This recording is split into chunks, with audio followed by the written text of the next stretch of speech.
May tatlo kaming for rent na i-check today.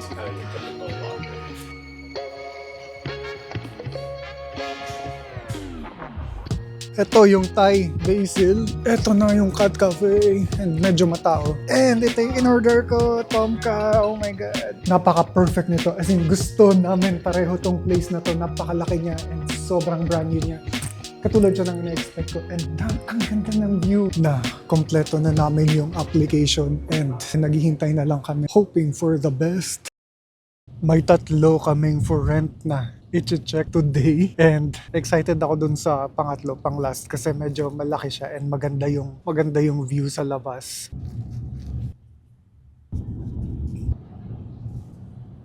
Okay, so ito yung property. Ito yung building. And hihintayin lang namin yung broker. Pero maganda tong area na to kasi sobrang lapit na nito sa beach. Dalawang kanto lang. And napakalapit lang rin ito sa downtown Vancouver. 15 minutes lang pag din-drive and pag nilakad around mga 30 minutes. Right, sorry. No, that's fine.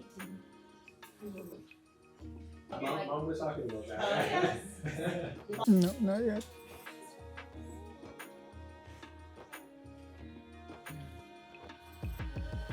And then $2 that we want dryers. And then, so this one's kind of your typical locker. Okay. So, yeah, those stairs are closer. Yeah. Actually, comes here.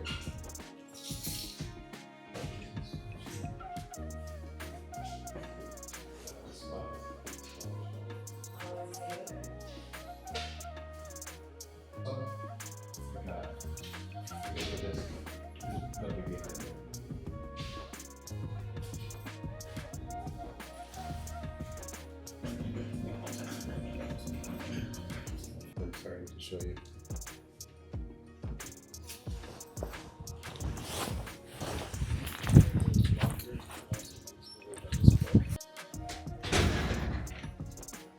It feels cozy. So it's fourth floor. We're on a hill, so from the back it only feels like second floor because we're. So anywhere the missing doors, those are all here. So those are installed.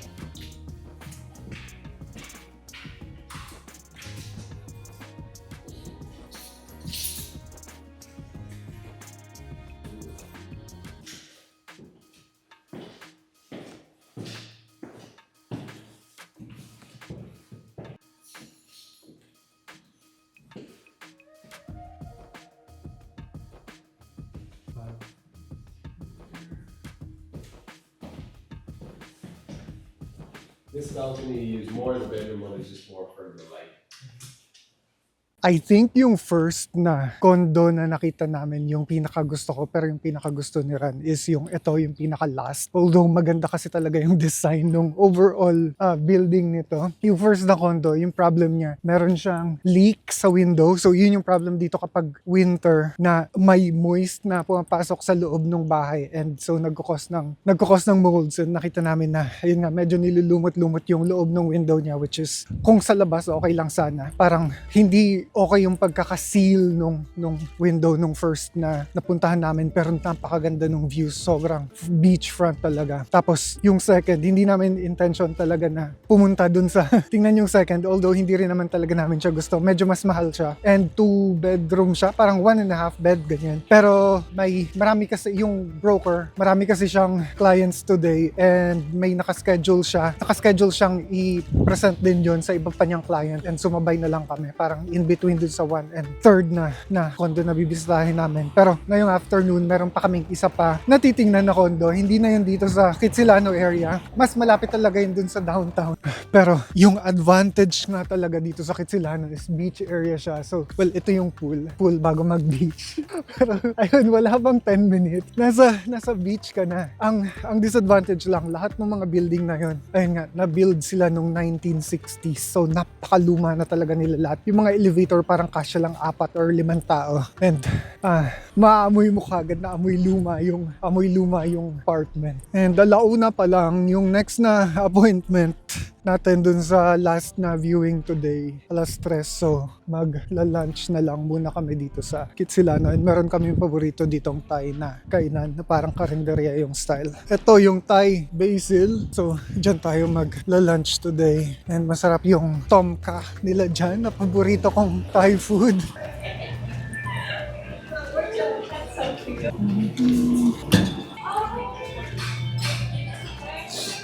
Ito yung in-order ni Ran, pad prek. Oh my God, hello. Thank you so much. And ito yung in-order ko, tom kha. Oh my God. Tingnan nyo naman yung ginataang tinola. Joke lang. Salad lang yung kinain ko kagabi. And, well, chicken salad naman siya. Pero after nun, hindi pa ulit ako kumain. So, well, late din naman ako nagising this morning. Oh my God. Napaka-perfect nitong tom kha for the weather. Chicken to, pork. Tikman natin yung sabaw na lasang adobo daw. Oh yeah. Para siyang malabnaw na adobo na walang taba. Wala silang hot coffee. So, dadayo tayo dito sa katabi. Kids Optometry na merong coffee shop sa loob. Pinaghalo-halo na nila yung optometry at saka coffee. Let's go. Oh my God.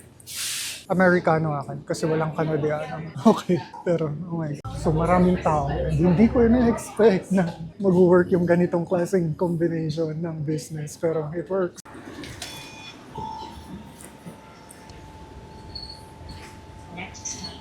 Thank you! Akala ko bababa siya eh. Hindi naman pala siya bababa. Pumuesto siya dun sa pinto. Yung kasunod na i-check namin, bagong building to.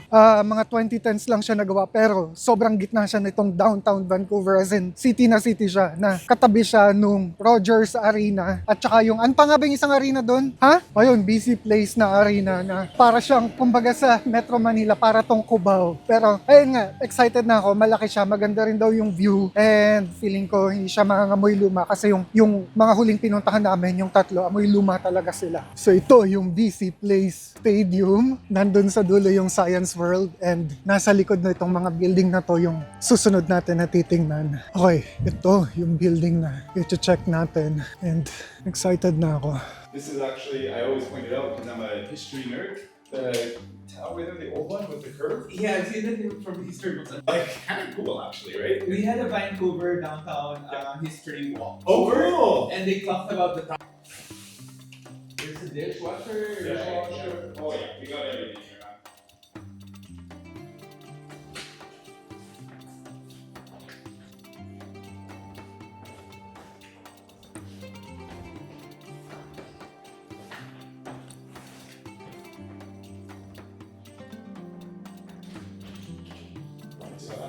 Yeah. Well, what's the material of this? Sorry, granite, yeah.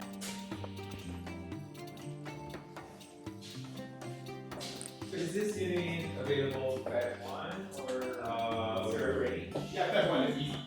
Perfect. Yeah. March 1. Napaka-perfect nito. As in, gusto namin pareho tong place na to. Napakalaki niya and sobrang brand new niya. Katulad siya ng ina-expect ko. And ang ganda ng view. Grouse Mountain, North Van. Ang ganda, ang bago yung kitchen, bago yung bedroom. Ang ganda ng tiles, may balcony, may solarium. Ang ganda ng tiles sa bathroom. Tingnan nyo naman. Yan, mabilis na mabilis lang to. Kasi usually yung presentation dito is isang buong grupo kayo. Lahat ng mga gustong mag-rent. Tapos i-invite kayo same time nung broker. Tapos sabay-sabay kayo mag-view. Ngayon, kaming dalawa lang ni Ran yung naiwan. Kasi na-late yung ibang gustong tumingin. So nasa baba pa sila. Sinundo sila ng broker. So ngayon, nasa amin lang tong buong room. Pero oh my God, ito yung kwarto. Malaki siya. Maganda yung sala, maganda yung kitchen, maganda yung balcony. Ang perfect. Pero ayun nga, mura lang rin siya. $2,400. And feeling ko marami mag-a-apply dito. So, ang mangyayari, application siya. And depende sa kung sino yung mapipili ng owner dun sa mga nag-apply, yun yung makakakuha nito. Ganun yung process nito sa Canada. Pero yun, mag-a-apply kami for this. Kasi, oh my God, ang ganda. Sobra. Kita nyo naman. So please keep our shoes on because we're gonna clean after, right?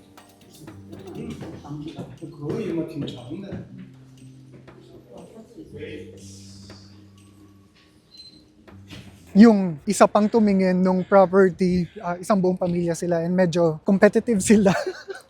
palaban sila. Pero binuksan na namin ni Ran yung application. Sasubmit namin tonight and hopefully kami yung mapili. So 5 minutes na lakaran and nandito na kagad kami sa post office and nandito na rin kami kagad sa Vancouver Public Library. Yung pinakamalaking public library sa buong North America. Napakaganda ng interior nito. Oh my God, tingnan nyo naman.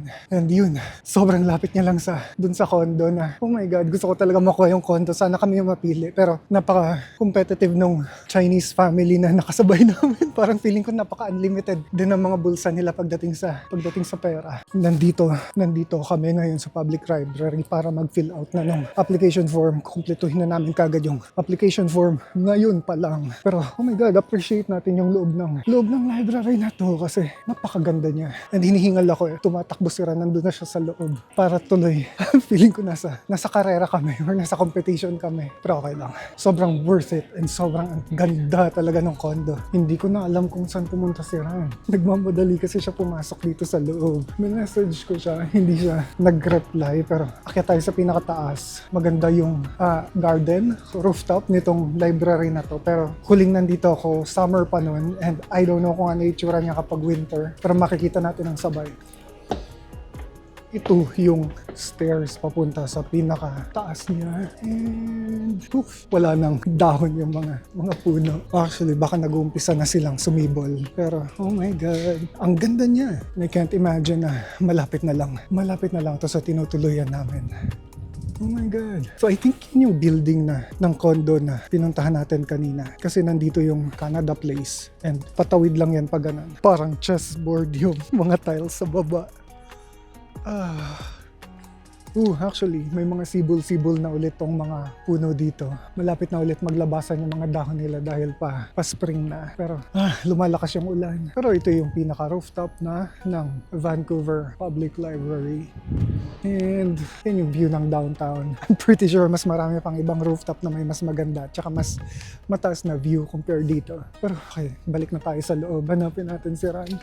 Kompleto na namin yung application. And so ngayon naghihintay na lang kami. And we're hoping for the best. Bahala na si Batman. I think nagustuhan naman kami ng broker and sana pag nagtanong or nanghingi ng opinion yung owner, i-vouch niya kami dun sa owner. Medyo maaga pa. Pupunta muna kami ng cat cafe bago umuwi. So hindi ko pa na-experience yung mga cat cafe dito sa Vancouver. And I think ito rin yung first time ko sa cat cafe. Ito yung mall sa gitna ng Chinatown, yung Odeon Mall. And nandito dapat yung cat cafe pero hindi namin siya makita. Pero na-observe ko na sobrang daming spaces na for lease and mga businesses na nag-close. So, mga for rent, nandito sila. Eto na yung cat cafe and medyo matao. Yeah, may pila siya. Pero okay lang. Ang schedule natin ay 5 p.m. and meron pa tayong 30 minutes. Ang cute nitong mga mugs. Oh my God. Sana may kamukha si Rhino. Oh my God. Ooh,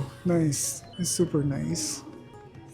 Cute. Oh my God. Kailangan natin magsuot ng shoe cover, shoe mask bago pumasok sa loob para hindi natin mapasok yung mga bacteria at saka viruses sa facility kung nasan yung mga pusa para safe sila and hindi sila magkasakit. So, kailangan natin magsuot. Let's go. If you recommend any cat for them, that's gonna be great. I can think about it. Yeah. Yeah. I think I even have a picture. Ang ganda sa loob. And tama nga lang na naka-foot mask or foot cover yung mga tao kasi ang linis ng sahig. Walang mga cat fur. Pero kakainin ko muna to. At saka yung drinks ko. Hindi na ako nag-caffeine kasi nag-coke na ako at nag-coffee pa ako. So baka hindi na ako makatulog mamaya. Pero ang sarap nito. Oh my God. Ang sarap niya tingnan. Hindi ko pa natitikman siya to. Excited na ako sa kanya. Ang tigas. Okay, matigas siya. Ha? Hindi siya malambot na na-expect ko. Pero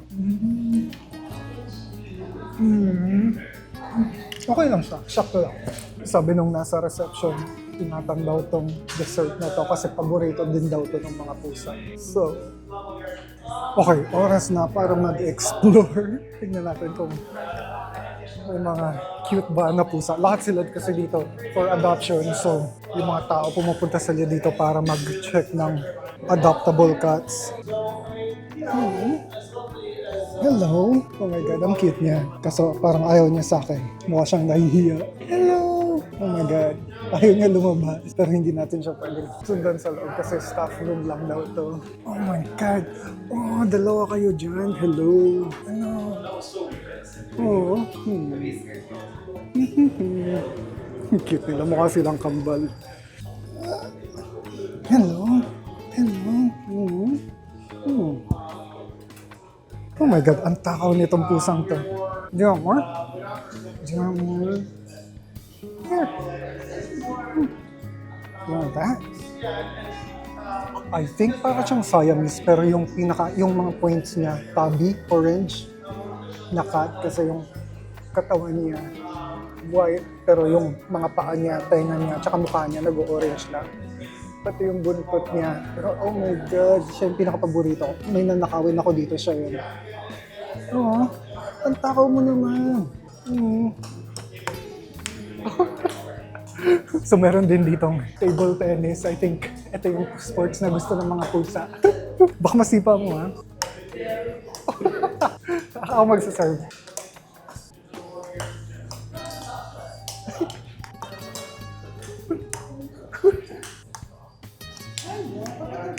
Oh, ayun.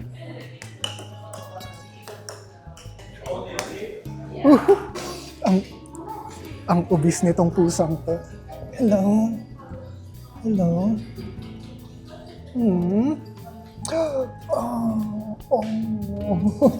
Tinapat niya yung bat niya sa mukha ko. Yes? Oh. Ang sweet niya, oh my God.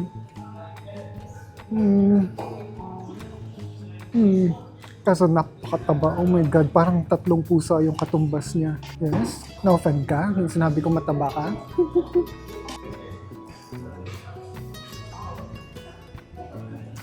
Ayun yun na mag-react. Yung adoption price ng mga pusa is from $300 to $800. Hindi ko alam kung bakit mas mahal yung iba tapos yung iba mas mura. Pero parang ang ganda talaga nung winter, yung tabi na orange. Pero Siamese siya. Tapos yung point niya is yun nga orange. So, pero 6 months old lang siya. And mukhang pati train naman lahat ng mga pusa na nandun.